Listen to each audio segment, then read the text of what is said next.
পিরোজপুরের কাউখালী উপজেলার চিরাপাড়া পারসাতুরিয়া ইউনিয়নের কেশবপুর গ্রামের মেধাবী যুবক প্রশান্ত মণ্ডল। 4 বছর আগে হার্ট অ্যাটাকে মারা যায় তার মা। স্বপ্ন ছিল ছেলে বড় হয়ে ডাক্তার হবে। এবার মেডিকেল ভর্তি যুদ্ধে 2852তম হয়ে স্বপ্ন পূরণ করেছে ঠিকই। ভর্তির সুযোগ পেয়েছে বগুড়ার জিয়াউর রহমান মেডিকেল কলেজ হাসপাতালে, কিন্তু অর্থাভাবে মেডিকেলে ভর্তি হওয়া এখন অনিশ্চিত হয়ে পড়েছে তার।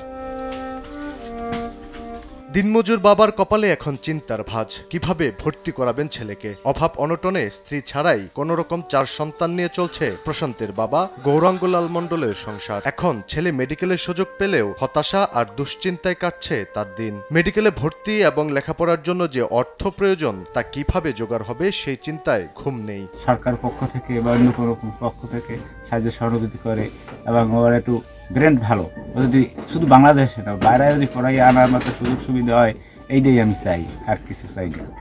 হ্যাঁ, আমার মা নাই, যখন মায়ের প্রতিশ্রুতি রক্ষার্থে এই ডাক্তারি পড়ছে।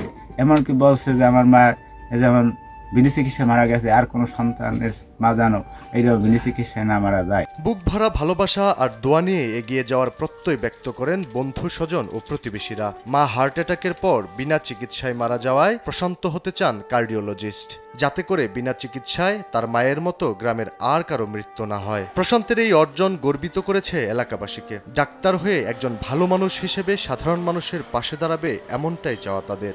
ও তো খুব কষ্ট করিয়াই পড়াশোনা করে, আপনার ওই নিজে প্রাইভেট পড়ায়, তারপরে মানুষের বাড়ি কাজ বাজ করে, এই দিয়েই কিন্তু পড়াশোনা করে।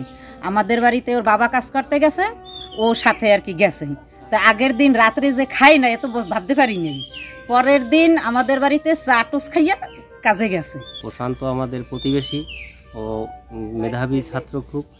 এখন ওর লেখাপড়ার জন্য যদি কেউ সহৃদয়ান ব্যক্তি যদি তো আগাই আসতেন যে ওর সাহায্যের জন্য, তাহলে ভালো হতো। সরকার যদি ওকে একটু, আমাদের গ্রামের গর্ব যে একটা মেডিকেলের চান্স পেয়েছে, হ্যাঁ, এই জন্য যদি একটু সাহায্য সহযোগিতার হাত বাড়িয়ে আসতো, তাহলে আমাদের একটু ভালো হয়। প্রশান্ত 2021 সালে নীলতি সম্মিলিত মাধ্যমিক বিদ্যালয়ে বিজ্ঞান বিভাগ থেকে জিপিএ 5 পেয়ে মাধ্যমিক শেষ করেন। এরপর পিরোজপুর সরকারি সোহরাওয়ার্দী কলেজে বিজ্ঞান বিভাগে ভর্তি হয়। 2023 সালে জিপিএ 5 পেয়ে উচ্চ মাধ্যমিক শেষ করেন। 2023-24 শিক্ষাবর্ষে মেডিকেলের সুযোগ না পেলেও সুযোগ পেয়েছিলেন চট্টগ্রাম বিশ্ববিদ্যালয় সহ কয়েকটি পাবলিক বিশ্ববিদ্যালয়ে। কিন্তু মায়ের স্বপ্ন পূরণ করার চেষ্টায় কোথাও ভর্তি না হয়ে অবশেষে 2024-25 শিক্ষাবর্ষে মেডিকেল ভর্তি পরীক্ষায় অসাধ্য সাধন করল প্রশান্ত। আলী আক্কাস, আকাশ, নিউজ ডেস্ক, দেশ টিভি।